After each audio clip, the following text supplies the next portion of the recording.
Okay, hello everybody. My name's for all you that don't know me, my name's Jordy Johnson of Carve Fusion here. So yesterday I was carving this piece of Eastern red cedar. You can see here there's a roof here. There's an owl on here. I haven't decided what I want to do down here yet. I do know that this has to go. I just don't like that. It's like a roof and something.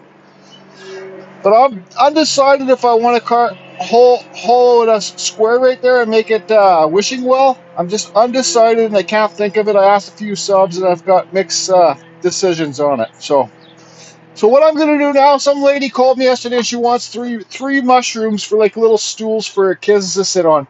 So I thought I'd go over how I do these mushrooms. Okay. So the very first this I got this line all around here, so I start carving the mushrooms upside down, okay? Because when they're upside down, I'll get pretend this is my chainsaw bar, then you can make cuts like this to taper it in so the mushroom cap is, well, it's bigger than the friggin' stalk part, right? So, because if you do the top of the mushroom cap first, when you got a jaw horse, then sometimes it doesn't sit in the jaw horse very well. It will pop out because it's round, because you got this part rounded, right? So what I'm gonna do with my, I think I'm gonna use my 034. Yeah, it's a little big. It's got a Canon carving bar on there. I'm just gonna go around and taper this all in so it will be cut like this. And all this wood here will be gone, okay? Like this. Gone. And this wood here will be gone all the way around. So I'll do a first couple cuts slow speed, normal speed, then I'll speed it up. Okay, then we'll flip it around, then we'll do the cap. So what I do every morning before I start carving, I make sure I got to tighten this chain a little bit. It needs to be snugged up. And I got to sharpen this. So I'll get all that done.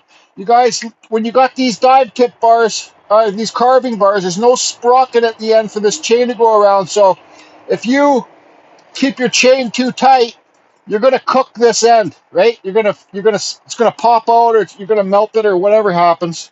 I got my steel toe shoes on, my chainsaw carving talents, eye protection, and just be safe. That's the main thing about this. Have fun and be safe.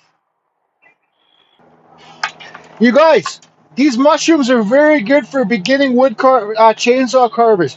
Repetitive, because you get to learn the saws better. That's the most important thing, is knowing your tools, right? Once you get to know your tools better, well, the game gets a lot easier. So I might have to turn the friggin' microphone off because it'll probably get really shitty sounding.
Okay, so what I was doing there with the saw going up and down, I was just cleaning the cut line. So you guys, the more that you use your chainsaws, you can clean up your piece just with your saw itself, right? So you don't really see any square cut lines. You see a little bit of one here, but that's no problem. I'll do that with the sander. So now it's time to flip this over. You guys, you can make those little rings, mushroom rings down here too if you want, but I don't bother because I just don't bother. Okay, so there you can see that I got the mushroom flipped over, right?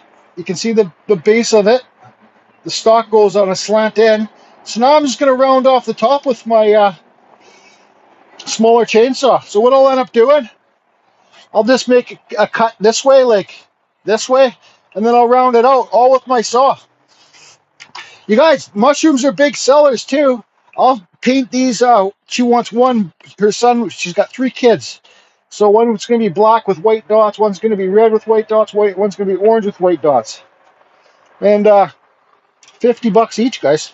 So do the math.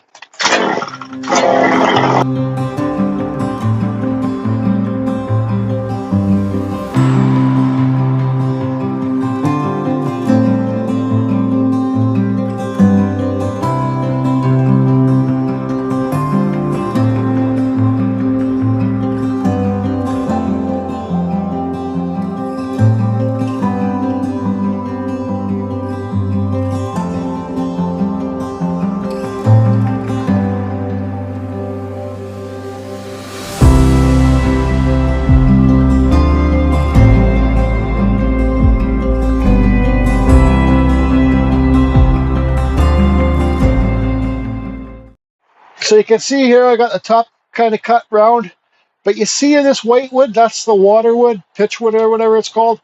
I know on this wood, because I've carved this cedar lots for like my owls and stuff, I know it's not very good. So I'm going to have to try and remove all this this wood. Like see down there, right there, that's all punky inside there, and that will break off later. So I just want to get rid of all the crappy wood. So let's do a time lapse on that. 3, 2, 1, time lapse!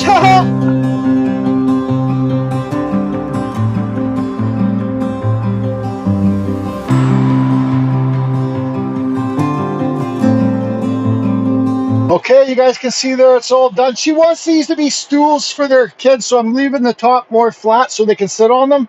But I'm going to round everything off and clean it up quickly with this flap sander. Okay. This is like 40 grit, so I'm just going to round it up, clean it up quickly, paint it, call her done.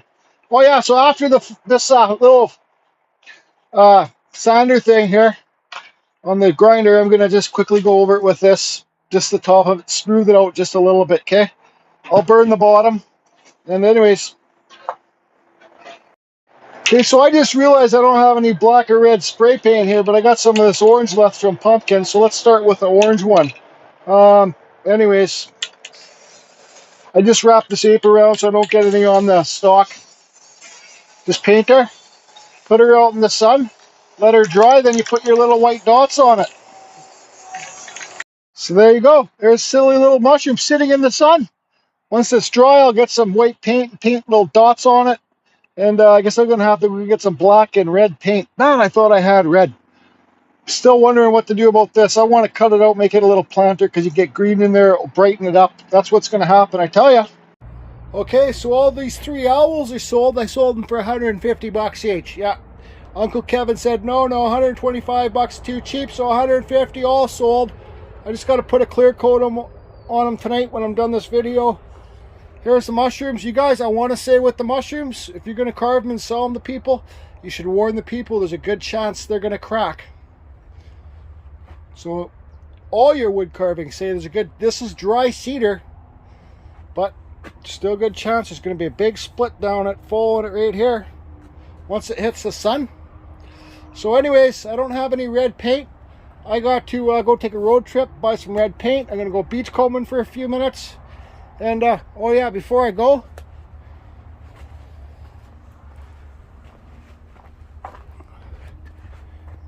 I'm cutting it. I'm cutting it open. Oh. Woo. Alrighty then. So,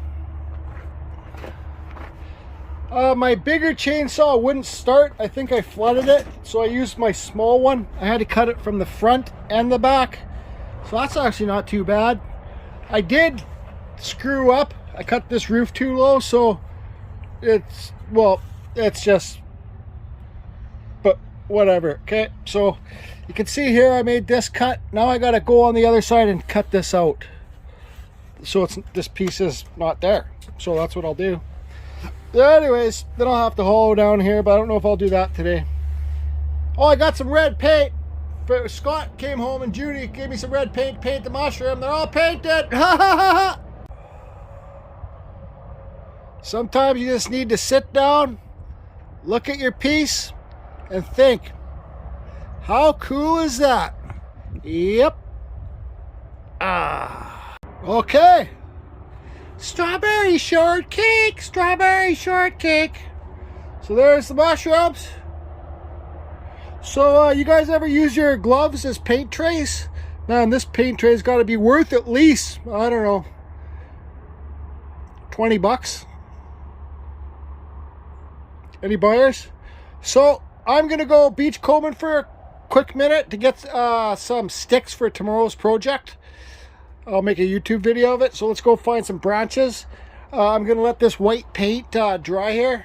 It's just acrylic paint. I use spray paint for the colors and white acrylic for the dots. That's what they want. I'm gonna come back, line all these up, and spray them with this clear Hellsman spar varnish. Okay, so yeah, I'm gonna go beach combing. Oh yeah, I'm gonna be carving this live tomorrow morning, probably at 9:30 a.m. this bark. I'm gonna carve a wood spirit for a buddy on here. Okay, so I'm back at my normal little beach combing spot, and I just want to go find some wood to carve. And okay, so let's go for a walk down here. I'm just looking for sticks, a nice long stick like this for tomorrow's project. I don't know, I pretty well come to the end of the line. Maybe I could get something like this. Take this with me. Yeah, I'll take it. Why not? I might have to go back around to where I drive, pick some up. Okay, I got a few. Got these two. I'm gonna need more. Okay, so maybe I'll find some more down here when I'm driving. Anyways, I'll tell you guys one thing, it is definitely slim pickings down here. That is for sure. I drove down to the very end and, well, I'm just gonna go look, I guess. Okay, so it's a beautiful day out here, that's for sure. So this is all I could get. So I don't know if it's gonna be enough to do the project. Okay, so here's all I got. I found this little beauty Douglas fir when I was leaving. So this is a piece of it and this is a piece of it. I think this might be good for the project tomorrow. Yep. Okay, so I'll unload it, just throw it here and then get back to finishing off the pieces. I'm getting pretty tired. Okay, let's do this.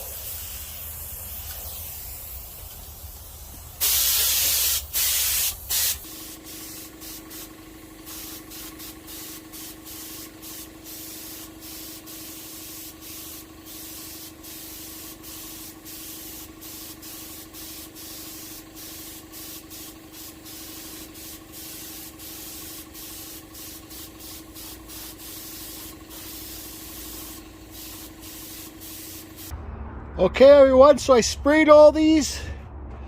This guy got sprayed, they all got sprayed, all my friends got sprayed. I just sprayed the faces, I didn't spray this wood because it goes gray, let it go gray, right? It looks awesome. You don't need to spray your things with your wood spirits with anything, everybody. Just leave them natural, let the sun weather them, right? They look awesome when they're weathered. This cool guy, look how dark he went. So look how dark that cedar is. So like this is cedar too. So look how light this guy is compared to this guy.